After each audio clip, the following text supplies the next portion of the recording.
Oi pessoal, eu sou Isabela, bolsista do PIBID, e hoje eu vim falar um pouco sobre os times em Minas Gerais, dando sequência às nossas aulas sobre história do futebol para o nosso contexto regional.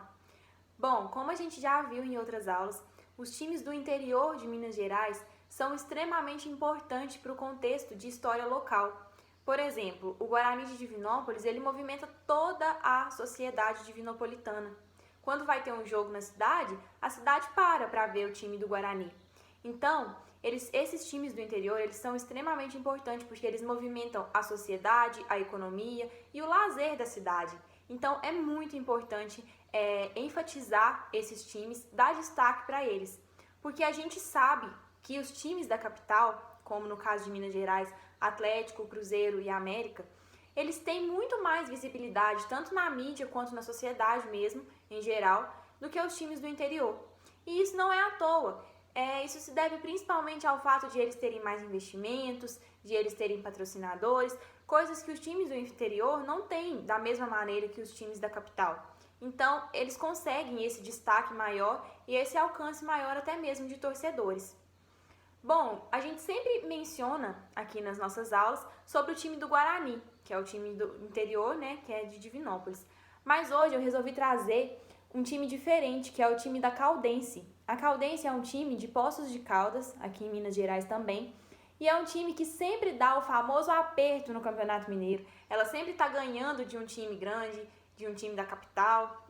Esse termo que eu utilizei, time grande, é também sempre utilizado para designar os times da capital, enquanto os times do interior são os times pequenos, né? A gente sempre usa essas classificações, não tem jeito. Mas, enfim, a Caldense, ela sempre está brigando com os times da capital, sempre está tirando pontos dos times da capital. E no ano de 2002, como curiosidade, eu trouxe para vocês, a Caldense foi campeã mineira. Nesse ano, não teve uma disputa na final, porque a competição foi por pontos corridos.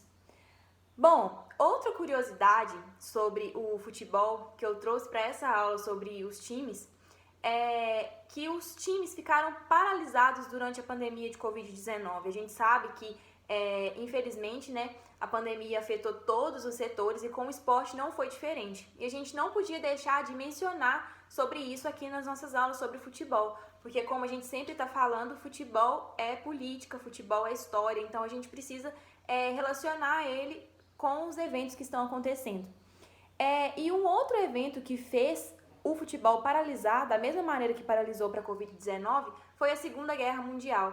Então aí a gente vê, né, a relação do futebol com a história, todos os movimentos, todos os acontecimentos históricos estão sempre refletindo no futebol também, porque o futebol ele é parte integrante da sociedade, ele é algo que movimenta a sociedade como um todo, como a gente sempre está falando nas nossas aulas. Então, com esses grandes eventos, com esses grandes acontecimentos, pandemias que ocorrem no mundo, o futebol não fica sem sofrer as consequências. Então, como ele paralisou durante a pandemia de Covid-19, né, a gente ainda está na pandemia, mas o futebol voltou com várias restrições, aumento de substituições. Na época da Segunda Guerra Mundial também foi a mesma coisa. Bom, esse foi o vídeo de hoje. Eu busquei trazer algumas características dos times de Minas Gerais, algumas curiosidades. Espero que vocês tenham gostado. Não deixem de acessar as nossas páginas nas redes sociais, o nosso blog, que tem muito mais sobre isso. Muito obrigada e até o próximo vídeo.